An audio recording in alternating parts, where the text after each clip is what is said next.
Today's model of success will be presented in French and English with subtitles in Arabic, Aulasese Vietnamese, Chinese, English, French, German, Hungarian, Indonesian, Italian, Japanese, Korean, Mongolian, Persian, Portuguese, Russian and Spanish. Téléspectateurs glorieux, bienvenue dans l'édition de cette semaine de Modèles de réussite. Aujourd'hui, nous présentons une émission spéciale sur le chercheur sénégalais influent, M. Cheikh Anta Diop. Supreme Master Television a interviewé M. Molefi Kete Asante, professeur à Temple University en Pennsylvanie aux États-Unis, où il a fondé le premier doctorat en études afro-américaines en 1987. M. Asante a partagé ses connaissances sur la vie fascinante et les accomplissements de M. Cheikh Anta Diop.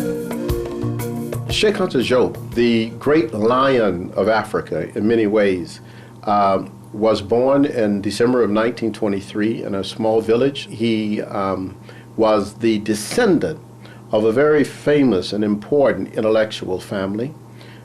His grandfather, Mor Samba Diop, was considered the leading Islamic intellectual in his region, and his father, who passed away when Cheikh Anta was probably only about 3 or 4, was Masamba Sassoon. So he was really influenced by his mother, Maguette Diop, who was a brilliant woman, one with tremendous savoir-faire. Cheikh Anta Diop a fait ses premières études dans une école islamique traditionnelle avant d'aller à Saint-Louis, la capitale de l'Afrique occidentale française coloniale. Étudiant, Cheikh Anta Diop aimait étudier les riches cultures du monde. In St. Louis, he was influenced by elements coming from France, New York, from Liberia, from Sierra Leone, where many of the great scholars of West Africa would come to St. Louis, and he met Jacques Price Mars from Haiti, Richard Wright. Later on in the 60s and 70s, people call him the Pharaoh of knowledge. En effet, la grande intelligence de Cheikh Anta Diop lui a valu une place à l'université Paris 1, la Sorbonne, en France, pour ses études supérieures. Il a étudié la physique avec le prix Nobel Frédéric Joliot-Curie, beau-fils de la célèbre Marie Curie. Cheikh Anta Diop a finalement traduit des parties de la théorie de la relativité d'Einstein dans sa langue maternelle, le Wolof. Son expérience à l'étranger l'a amené à réfléchir plus profondément sur ses racines africaines. What he discovered when he was in Paris, trying to study physics, was that you could not study any aspect of human knowledge where it seemed that Africa was a part of that knowledge. He began to ask himself, what has Africa contributed to human knowledge, to science, to social science? Who are we as intellectuals? Dans sa quête de réponse, Cheikh Anta Diop a mené des recherches approfondies et fait remonter la source des cultures africaines à l'ancien royaume d'Égypte. When he was 25 years old, he wrote in the journal called Présence Africaine. He wrote an article where he asked an important question: when shall we speak of an African Renaissance? He went to study linguistics, history, philosophy, anthropology. These became his sciences. What he discovered was that in Africa, since it had been colonized after the 1884 and 1885 Berlin Conference by European nations, everything in Africa really looked toward Europe, particularly in an intellectual tradition. He said we have to break this, and we have to re-examine Africa for itself. And then he made one important statement that became perhaps the main proposition for all of his studies. Egypt is to Africa as Greece is to Europe.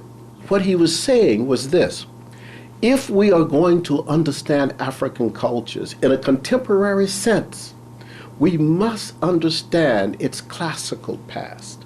We must be able to show how Yoruba culture, how Akan culture, Mandinka culture, Dinka culture, Nua culture, how these cultures are related to the classical civilizations of the Nile Valley. Because if we don't understand that connection, we will never understand anything in Shona or Zulu or anything elsewhere. It was Cheikh Anta Diop who grew up and really reclaimed Egypt for Black Africa. That was one of his major contributions.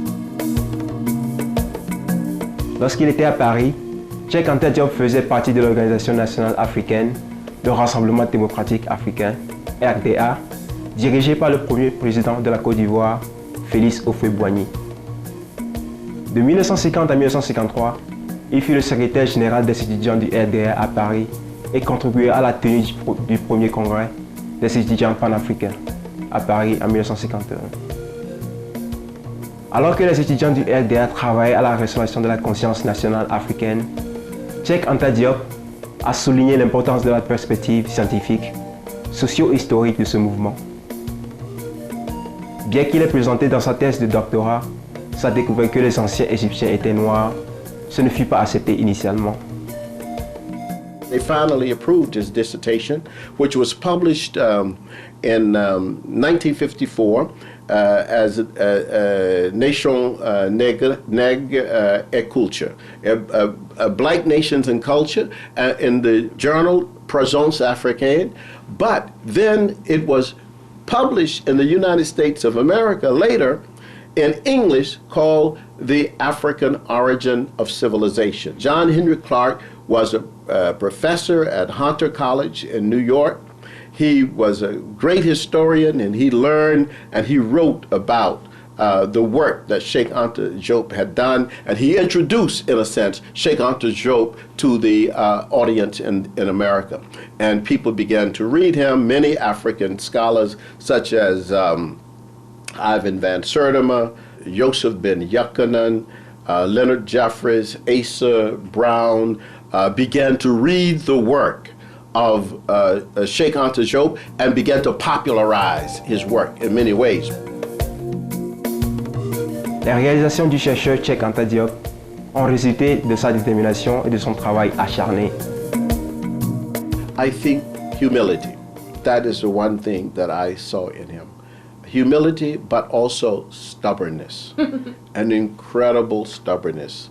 He would research everything. He did his work in history and linguistics and philosophy and anthropology and so forth. He went and said, you know what, I need to know all I need to find out about matriarchy. So I'm going to read every major book written about matriarchy. And he did. He said, you know, most of Africa is matriarchal.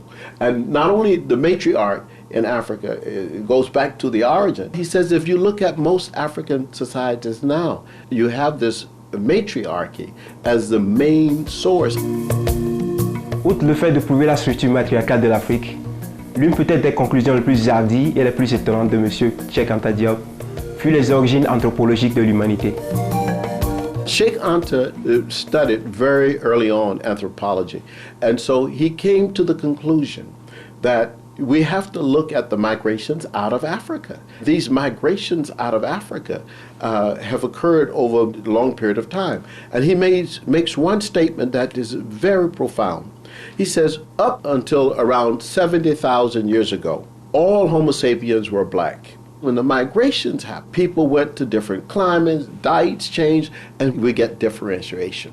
Now what we discover is that whether you take anthropology or whether you take biology, Cheikh Anta Diop was correct. The biologists say we have DNA that's all comes right from the same place, all of us. And then the anthropologists have also shown that if you look at the fossil remains, particularly of Homo sapiens, you only find them in Africa.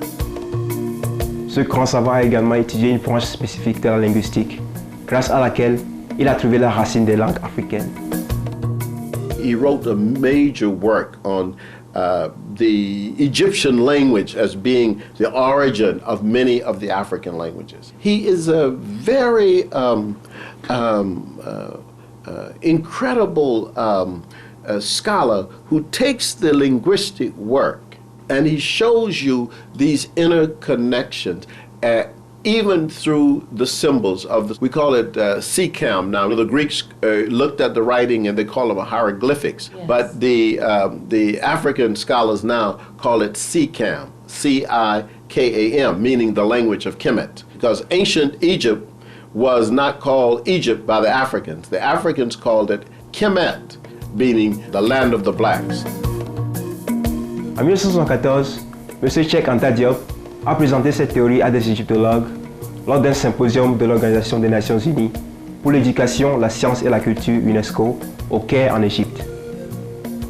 Il a également rédigé le chapitre sur les origines des Égyptiens dans l'histoire générale de l'Afrique, publié par l'UNESCO. Tout au long de sa vie, Cheikh Anta Diop fut revenu à travers le monde pour ses contributions à l'histoire de l'Afrique. I went to Dakar to meet him, to just be able to see this great man. And he was very, very patient, very humble. You would not have thought that here was a man who had achieved so much. He was the author of nearly 15 or 16 major works. In addition to that, many scientific papers. He became the director of the Institute for Black Africa. It was called Fundamental Institute of Black Africa, IFA. The African scholars had met in 1960 and had said that the two most significant African intellectuals up until that time have been W.B. Du Bois and Cheikh Anta Diop. I went there very humbly to his office, and he greeted me, come in, you sit down, and I took him a small book that I had written. He took this book and he looked at it and then basically asked me why had I come to see him. And I said, you know what, I've come because I want to be like you.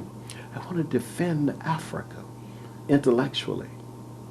And he looked at me and he said, this young man, Africa needs no defense. Africa must be advanced. This had a very major influence on my work in Afrocentricity.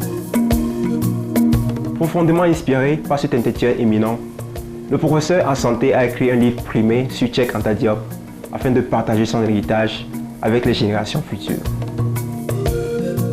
This book, Cheikh Anta Diop, was published by the University of Sankore Press in Los Angeles, California. So this was an award given to me by the 20th anniversary Cheikh Anta Diop International Conference Commemorative Book Award, and it was given for me in appreciation for interpreting the ideas, the methods, and Afrocentric legacy of Cheikh Anta Diop in a single, accessible, exemplary volume. La quête inébranlable de Cheikh Anta Diop pour livrer la véritable histoire de l'Afrique est vraiment exceptionnelle.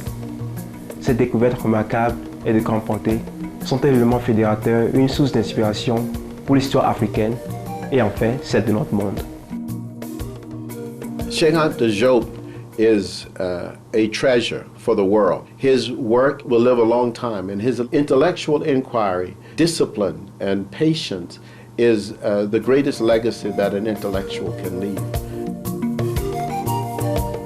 Pour de plus amples informations sur M. Molefi Kete Asante et ses œuvres, veuillez visiter www.asante.net. Pour acheter le livre de M. Molefi Kete Asante, Cheikh Anta Diop, un portrait intellectuel, vous pouvez aller sur www.amazon.com. Brillant téléspectateurs, merci d'avoir été avec nous aujourd'hui dans Modèle de réussite. Restez sur Supreme Master Television pour Végétarisme, le mode de vie noble, juste après les nouvelles déceptions. Que l'amour du ciel guide votre vie. Brilliant viewers, thank you for joining us today for Models of Success. Please, stay tuned to Supreme Master Television for Vegetarianism, the noble way of living. Coming up next, after noteworthy news, may heaven's love be your guide in life. For more details, please visit www.suprememastertv.com/MOS.